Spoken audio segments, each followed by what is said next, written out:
Olá, queridos irmãos em Cristo Jesus, pastores, colegas, ministros em geral. Aqui estamos para mais um daqueles sermões chamados sermões bombásticos.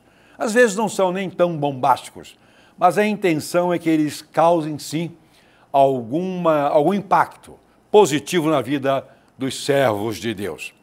Quero ler lá em Apocalipse, capítulo 2, versículos 8 a 9, o texto que diz o seguinte: E ao anjo da igreja que está em Esmirna, escreve: Isto diz o primeiro e o último, que foi morto e reviveu.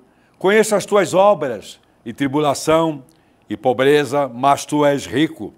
E a blasfêmia dos que se dizem judeus, e não são, mas são a sinagoga de Satanás. Aqui, queridos irmãos, em Cristo Jesus, temos um paradoxo muito grande e grave. Uma igreja, dentre as 7, eram 7 igrejas, e ela era a segunda, com um líder, ou seja, um pastor, um anjo, é colocado lá como anjo, é o pastor da igreja, que tinha excelente qualidade, segundo o preâmbulo desta carta. Isso atestado pelas suas referências àquele homem. Boas obras, tribulação que suportava, pobreza que assolava a sua vida, incluindo blasfêmia que eram encaminhadas à sua pessoa, etc. Por outro lado, tinha a mentira e o comportamento da igreja. Na igreja, não orientação do pastor, não resultado das mensagens que ele pregava, não exemplo dele, que era muito bom, mas na igreja campeava alguma coisa muito ruim. Mentiras. E a mentira é obra de Satanás, até porque o diabo é o pai da mentira. Era um comportamento horrível que aquela igreja tinha. O conteúdo daquela igreja, daquela sinagoga, diríamos assim, da igreja, a ponto de ser denominado sinagoga de Satanás. Muito triste isso. Mas o que era uma sinagoga? Sinagoga é uma figura dos tempos do Velho Testamento, da lei, que existia sim nos tempos de Jesus Cristo e até hoje. Até que no Brasil, em várias cidades, existem sinagogas, que é um local reservado para o estudo da lei e dos profetas. E é também um local onde funciona como escola para os meninos que eram educados no caminho do bem, no caminho dessa mesma lei. A sinagoga seria o equivalente hoje a uma igreja. Sinagoga não era templo. Com relação às igrejas, nós denominamos templos. Mas o templo é apenas a edificação. Até o templo lá de Jerusalém era uma edificação. A sinagoga, não. Lá existiam lugares especiais, o local do chamado Santo dos Santos, onde o sumo sacerdote entrava uma vez por ano para interceder pelo pecado do povo, isso mesmo depois de se purificar. Aquilo era templo. A sinagoga era uma coisa mais comum. Em todas as cidades existiam sinagogas. Tinha um chefe, tinha um líder, tinha um rabi, tinha um mestre que ensinava ali. E a lei e a Torá era lida ali todos os sábados. Uma leitura de uma porção daquele livro santo. Mas porque o anjo do Senhor atesta que aquela igreja, a segunda igreja, portanto, a igreja de Esmirna, era assim o local que poderia ser definido como sinagoga de Satanás. É aí que começamos a pensar no que conhecemos hoje de muitas igrejas e de muitos líderes evangélicos que estão tão somente fazendo existir neste tempo verdadeiras sinagogas de Satanás. Por quê? Os ensinos que prestam ali, que fazem ali, estão contaminados. São ensinos que não satisfazem os preceitos de Deus. São ensinos que não passam pelo friso do que a palavra de Deus estabelece. São doutrinas carnais, são orientações de interesses, são de mensagens apenas para resolver problemas do aqui e agora. E mesmo assim nem o faz. Isso existe hoje. Sinagoga de Satanás. O pastor talvez não seja um pastor líder dessa sinagoga espiritual. É um pastor bem intencionado, que faz um trabalho bem feito, mas existe ali no meio da membresia um grupo que domina e que pratica um evangelho frívolo, um evangelho mentiroso, e que transforma essa igreja em uma coisa horrenda, a ponto de ser assim denominada de sinagogas de Satanás. O que são? As sinagogas de Satanás, meus queridos irmãos, são igrejas do Senhor Jesus Cristo. Aquela igreja, Esmirna, a segunda, era uma igreja do Senhor Jesus Cristo. Ali tinha um anjo do Senhor, ali tinha um pastor que a dirigia. Em toda a Bíblia vemos que o diabo está bem perto dos filhos de Deus. Não fiquemos achando que o diabo tem medo de igreja, que o diabo tem medo de crente. Não, ele habita na maior parte das igrejas, ele está lá, tem uma cadeira cativa lá, tem. E ali ele tem muitos servos dele, praticamente em todas as igrejas, porque é lá, é na igreja do Senhor Jesus Cristo que ele faz estragos. Não fique pensando que o diabo está interessado com um mundo de pecado, não. Já são pecadores, já são na carne, já estão perdidos, já são deles, não lhes causa preocupação alguma.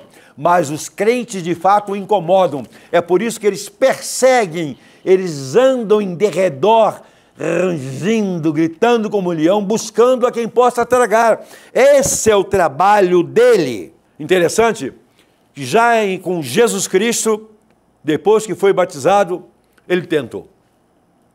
Durante 40 dias. Ele tentou de todas as maneiras, querendo derrubar o Filho de Deus. Olha, ele sabia que Jesus Cristo era Deus, era o Filho de Deus, mas ele é ousado.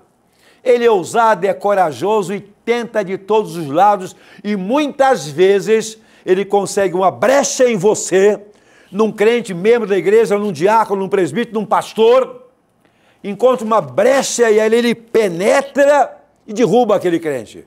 E ele sai gritando de alegria, que causou um estrago na igreja do Senhor Jesus. No mundo, ou seja, onde campeia o pecado, ele nem precisa se preocupar. Lá estão os seus servos bem apetrechados. É para perto, bem perto dos santos, que ele vai atuando. E atuar. E consegue sucesso. Todos os dias sabemos de queda de irmãos, exclusão de pastores, escândalos aqui e ali. Esta semana, lendo um livro de Charles Swindoll, muita sofreguidão, ele se referiu à queda de um pastor, há anos nos Estados Unidos, colega e amigo dele, a queda de um pastor. Que coisa triste é quando o diabo joga um servo de Deus, um ministro da palavra, mete o seu rosto na lama, na podridão do pecado. Essas igrejas que são denominadas aqui como modelos de Esmirna, e são por isso mesmo chamadas de sinagogas de Satanás, não estão abandonadas como pensamos, entregues à própria sorte. Não, não estão. Ali estão os anjos do Senhor, os pastores. São lideranças de Deus que ali funcionam bem presente. Mas por que é que dentro dessa igreja as pessoas caem? Por falta de mensagem? Não, não é por falta de mensagem. Estão no meio onde as coisas desandam. E por que desandam tanto? Porque ali o evangelho, a mensagem é ensinada, a conduta correta é pregada, o caminho da verdade é anunciado, mas eles não ouvem, não aprendem, não querem. Os seus ouvidos estão obtusos, estão travados, não dão lugar à penetração da palavra de Deus, porque ela exige coisas e procedimentos e condutas compatíveis com a condição de filhos de Deus. E aí as pessoas não querem praticar. Seus ouvidos estão antenados em outras coisas. Suas preocupações estão voltadas para outros interesses. As palavras que eles querem ouvir não é de correção, são palavras de agrado, de conforto, de consolo, apaziguando, ilustrando a sua pele. Estão antenados nessas coisas. Seus interesses são carnais. Têm ouvidos, sim, mas não ouvem. Ou seja, modernamente. Tem orelhas, mas não ouvem, não adianta. Não entram. A palavra do Senhor, orientação e ensino, não encontra acolhida nesses corações. É por isso que essas igrejas se tornam sinagoga de Satanás. Volta e meia tem uma igreja com um problema. Agora estamos lidando com um problema sério em uma igreja da minha região. Não é em uma só, mas em uma muito sério. Satanás chegou lá e lançou uma mensagem e a boa parte dos membros e até um pastor que estava lá de intrusão acabou aceitando. Está desgraçando aquela igreja, aquela comunidade e afetando significativamente aquela cidade. Fazer o quê? Tem ouvidos, mas não querem ouvir. Um terceiro ponto é que o anjo do Senhor tem excelente qualidade.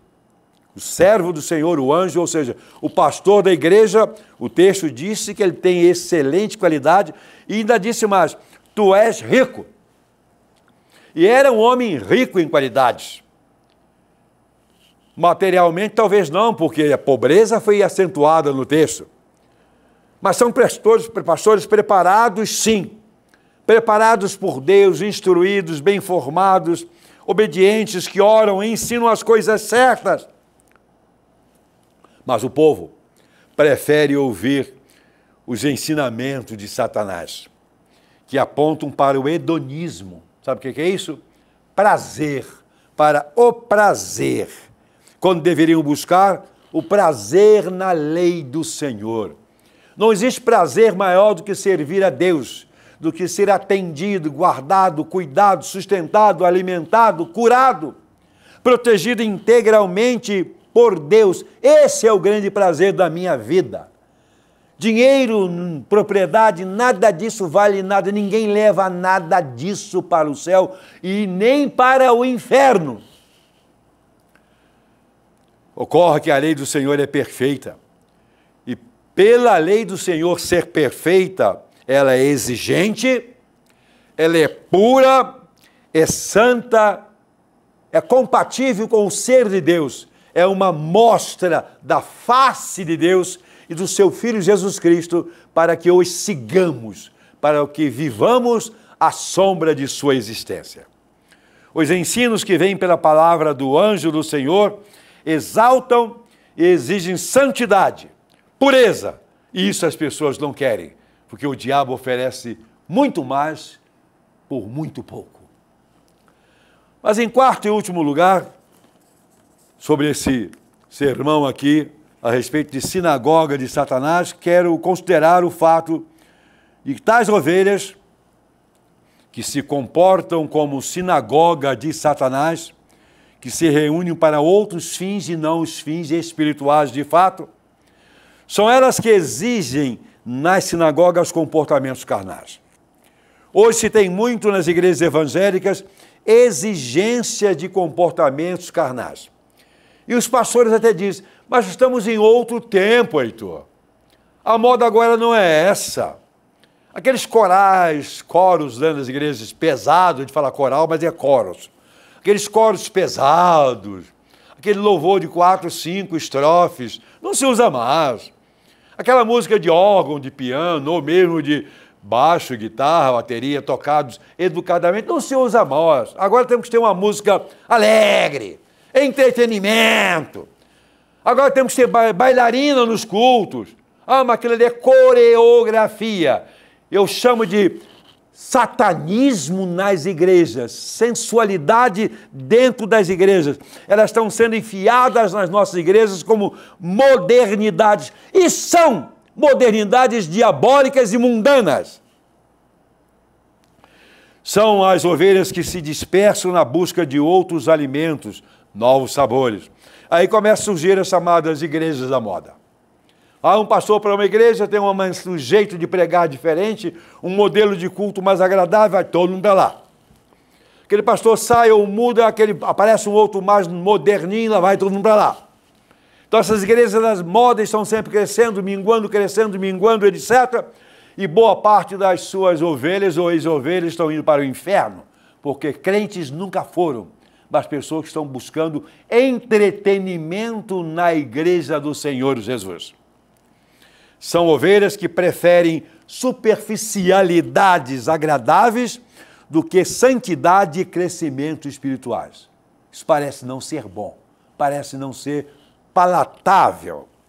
Assim é que o lugar onde tudo deveria apontar para o alto, para Deus, para a glória, para o reino da luz, diverge também para baixo, para as profundezas do pecado. E quantas vezes pecados mais horrendos são praticados dentro dessas igrejas e tolerados pelos membros e, sobretudo, pelos pastores. É aí que cai bem aquele velho ditado que quantas vezes eu cito, que por fora a viola pode ser muito bonita, mas por dentro o pão pode ser e deve ser bolorento. Não pense você que crente por fora interessa. Para Deus interessa o crente por dentro e que exalte a glória de Deus por fora. Que Deus a todos abençoe. Amém.